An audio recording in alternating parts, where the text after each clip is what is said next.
Now, find out in this story of wolves, witches, and giants called The Three Little Pigs. Once upon a time, there were three little pigs who lived together near Applewood Farm. The farmer was so mean that they had to share a ramshackle old pigsty. "This is no good," said one of the pigs. "We must build ourselves a home." Luckily, they lived in a property-owning democracy. So off they went, and soon the first little pig stopped a man carrying a bundle of straw.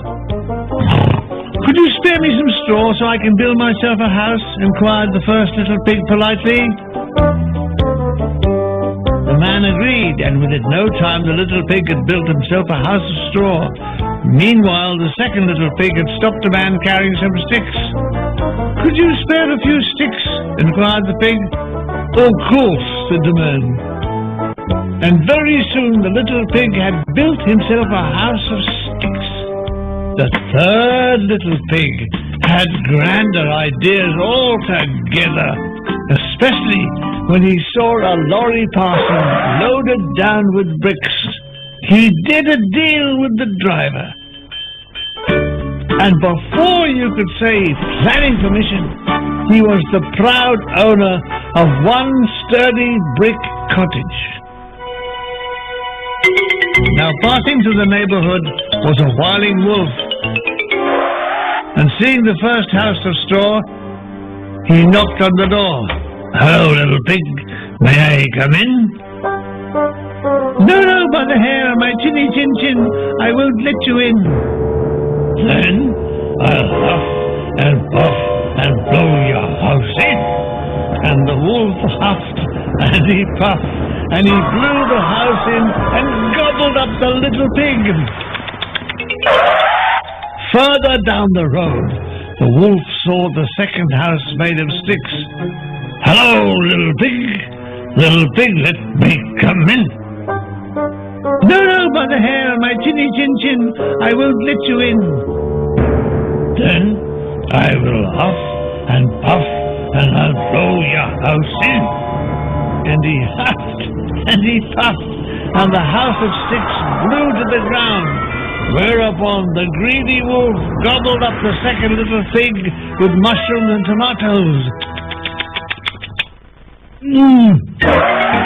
Seeing the third little pig's home, the wolf could hardly contain himself. "Breakfast, lunch, and now supper. Little pig, let me in." No, by the hair of my chinny chin chin, I won't let you in." "Then there's nothing for it. I'll have to huff and puff, and I'll blow your house in." And he huffed and he puffed, he puffed and he huffed, but the little pig's house of bricks would not fall down. "This is going to take some thought," said the wolf. "Little pig, I know where we can find a nice field of turnips. Be ready at 6 o'clock tomorrow morning, and I'll take you there." "Very well," said the little pig. 6 o'clock it is." "Oh, yes." But at 5 o'clock the next morning, the little pig was already on his way to the farmer's field. He helped himself to as many turnips as he could carry, and was back home when the wolf called as arranged. "Little pig, are you ready to go?"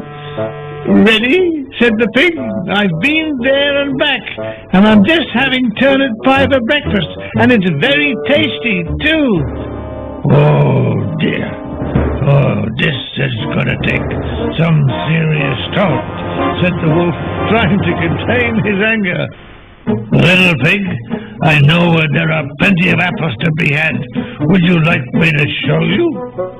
The pig agreed, and the wolf told him of the juicy apples ripening at Sunnyside Orchard. "I'll come for you at 5 o'clock tomorrow morning, and we'll go together."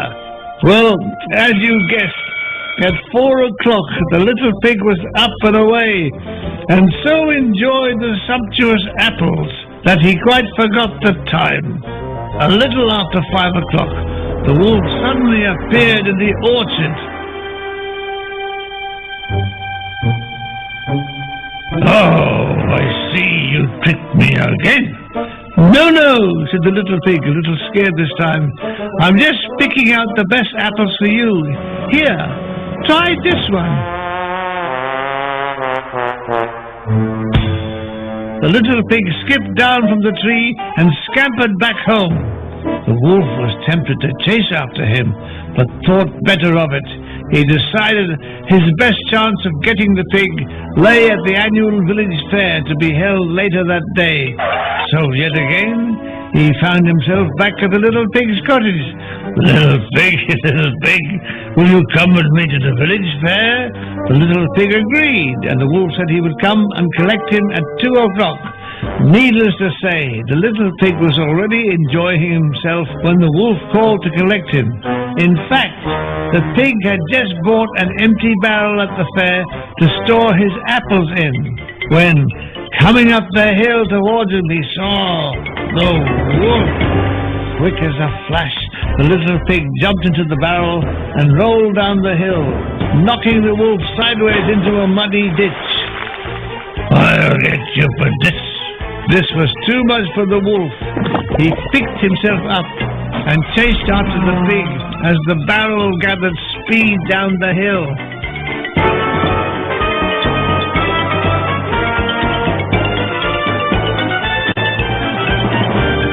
Just as it seemed the wolf was gaining on the little pig, the barrel smashed into the gate outside the brick cottage, catapulting the little pig through the front door and to safety. Oh, so he thought, because the greedy wolf was already clambering up onto the roof, trying to get down the chimney. Meanwhile, in a huge pot over the fire, the little pig had been boiling up an apple and turnip stew. The wolf squeezed himself into the tight opening of the chimney and started to wriggle down. Soon, his bottom got very hot indeed. Wow! His tail started singeing. Oh! Suddenly, the little pig removed the lid from the great steaming stew pot. The wolf lost his grip and with a splash landed in the boiling pot. "Yow!" he screamed as he shot back up the chimney and like a space rocket flew out way, way over the hills. The little pig was never troubled by the wolf again. And the moral of the story is always go to a builder's merchant when you want to build a house.